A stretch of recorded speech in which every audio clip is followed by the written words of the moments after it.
আসতেছে ফেব্রুয়ারি, কত ফেব্রুয়ারি জানো? এটা কি বিশ্ব ভালোবাসা দিবস? হ্যাঁ, কি দিবস?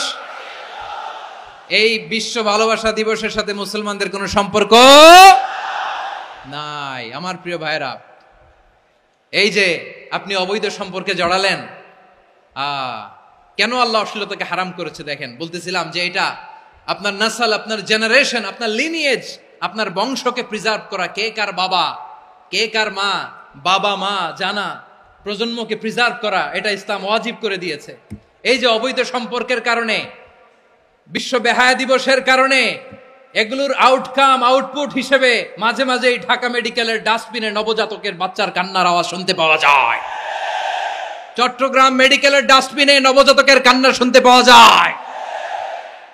বীর চট্টলার মুসলমানেরা বুঝতে পারলে আওয়াজ করে বলেন, এই যে চট্টগ্রাম মেডিকেলে যে নবজাতকটা পাওয়া গেল, ওর বাবাকে আমাকে বলেন, ওর বাবাকে, ওর মাকে, ও কোন ফ্যামিলির সন্তান কেউ জানে? আপনি হিউম্যান ডিগনিটিকে অপমান করেছেন না? আপনি তার ভবিষ্যৎকে অন্ধকার করেছেন না? আপনি তার লিনিয়েজকে প্রশ্নবিদ্ধ করে দিয়েছেন না?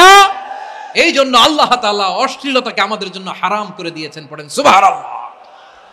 এই জন্য রাব্বুল আলামিন বলেন, কুল ইন্নামা হারামা রাব্বিয়াল ফাওয়াহিশা মা যাহারা মিনহা ওয়া মা বাতান। প্রকাশ্য অপ্রকাশ্য সব অশ্লীলতাকে হারাম ঘোষণা করে দিয়েছে কে? আবার দুনিয়ার বুকে যারা অশ্লীলতার প্রসার করে তাদের জন্য শাস্তি মজুদ রেখেছে কে?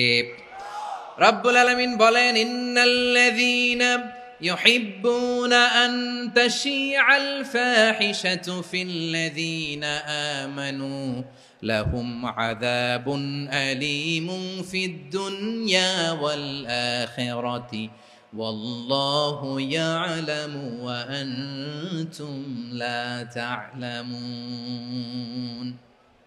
নিশ্চয়ই যারা বিশ্বাসীদের মাঝে অশ্লীলতার প্রচার প্রসার করতে চায় তাদের জন্য আমি মর্মন্তুদ শাস্তি প্রস্তুত করে রেখেছি। দুনিয়াতেও রেখেছি, আখিরাতেও রেখেছি। ঘোষণাটা কার?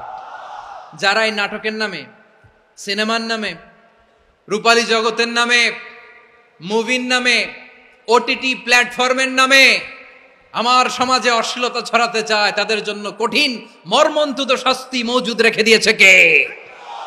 ও আমার বোনেরা, এখনো আপনি জাগবেন না? এখনো আপনার চিন্তার দুয়ারে এখনো নাড়া পড়ে নাই? ওরা আপনাকে উলঙ্গ বানাতে চায়, ওরা আপনাকে আইটেম গার্ল বানাতে চায়। এজন্য ইসলাম অশ্লীলতাকে হারাম করেছে। হারাম। ইসলাম বলেছে যোজন যোজন দূরে থাকো, ওরা বলে না কাছে আসো, কাছে আসার গল্প, ক্লোজ আপ ওয়ান, কাছে আসার গল্প আছে না নাই? চট্টগ্রামে তো এগুলো নাই মাশাআল্লাহ। হ্যাঁ, এখানেও আছে ক্লোজ আপ ওয়ান, কাছে আসার গল্প। আল্লাহ বলেন, ওয়ালা তাকরাবুজ জিনা, কাছেও এসো না, জিনা থেকে যোজন যোজন কিলো দূরে থাকো, ওরা বলে কাছে আসার গল্প।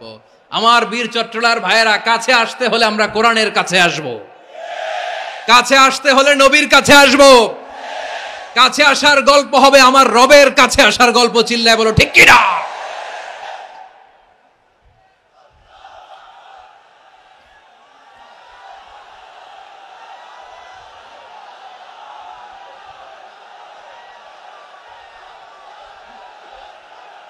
বসুন বসুন আমার ভাইয়েরা। তাহলে অশ্লীলতার সাথে আমাদের কোনো সম্পর্ক?